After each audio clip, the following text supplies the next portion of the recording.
आपने क्या देखा और कितने बज रहे थे सब बताइए। बुरा वक्त था सर, वो बहुत बुरा टाइम था और हम लोग बाहर काम कर रहे थे, रोज की तरह जैसे काम करते हैं रोज की तरह काम कर रहे थे। एकदम चीखने चिल्लाने की आवाजें आई और बिल्लाने की आवाजें आई तो एकदम सारे कुली भागे वहां पर। और वहां पर भागा तो देखा कि बच्चे नीचे पड़े हुए हैं, औरतें भाग रही हैं, लेडीज भाग रहे हैं, जेंट्स भाग रहे हैं और लोग चीख रहे हैं, चिल्ला रहे हैं। हम लोगों ने काफी लोगों को, बच्चों को उठाया, बच्चों को उठा करके और उनको बाहर लेकर के आए।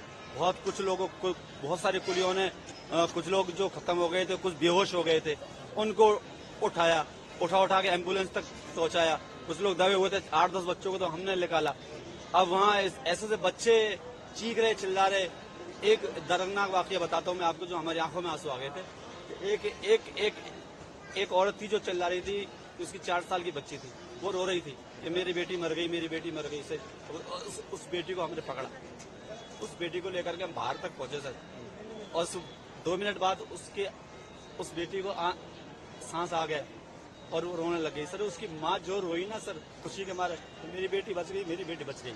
तो कितना बड़ा दर्दनाक आंख होगा अगर आपकी बेटी, आपका बच्चा अगर 1 मिनट के लिए मर गया हो और दूसरे मिनट आपको पता चले कि वो बच गया, क्या मंजर होगा सर। तो हमने अपनी जान की परवाह नहीं करी। हम अपने आप को बेवकूफ भी बोल सकते हैं, बहादुर भी बोल सकते हैं, जो हम भी कूद गए उसके अंदर, हमारी भी जान आ सकती थी क्योंकि भगदड़ मच रही थी। उसमें कमजोर लोग थे, बच्चे थे, जो लेडीज थी, उनमें इतनी ताकत नहीं है जो भीड़ का सामना कर सके। और वो बच्चे नीचे आ गए और वो लेडीज भी नीचे आ गई। अब उनको ले करके अब उनको बचाएं, अपने आप को बचाएं। कुछ मर गए, कुछ बेहोश हो गए, बेहोशों को भी पहुंचाया। मैं तो दुआ करता हूँ ऊपर वाले से, ये मालिक उनकी जिंदगी बच गई हो, शायद उनको होश आ गया हो जैसे उस बच्ची को होश आया था। तो बहुत सारी बच्चियों की जिंदगी बचाई सर। तो 8 के आसपास, 9 के आसपास, ऐसा टाइम का तो कंफर्म नहीं है, पर बस हमको तो जान बचाने में था, भगदड़ में था। हमारी जिंदगी में पहली बार ऐसा मौका पड़ा था।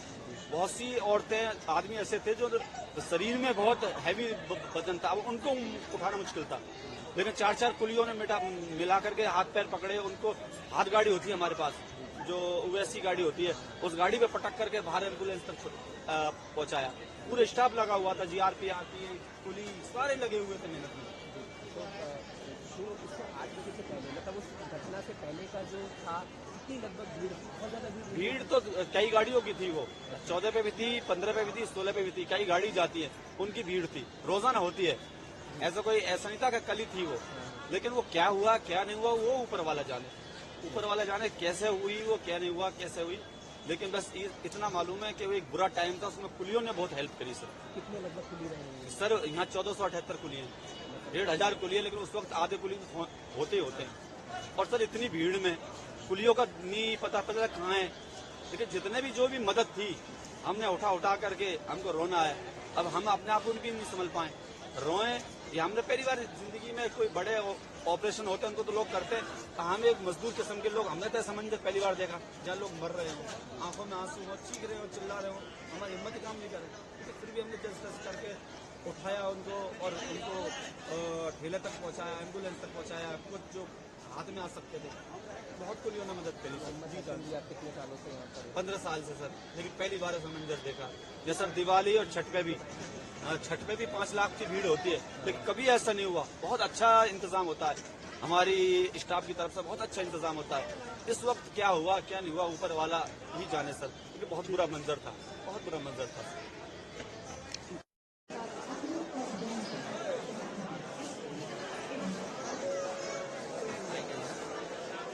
यात्रीगण स्पर्धाने टेलीविजन पापामाऊ परिवार को हमारी जनसंख्या जीवित कर पाई। पापामाऊ के आने के संकेत प्राप्त हुए हैं। ध्यान दीजिएगा, ये गाड़ी उसी तरह platform number 16, platform number 16, platform number 16 पर आएगी।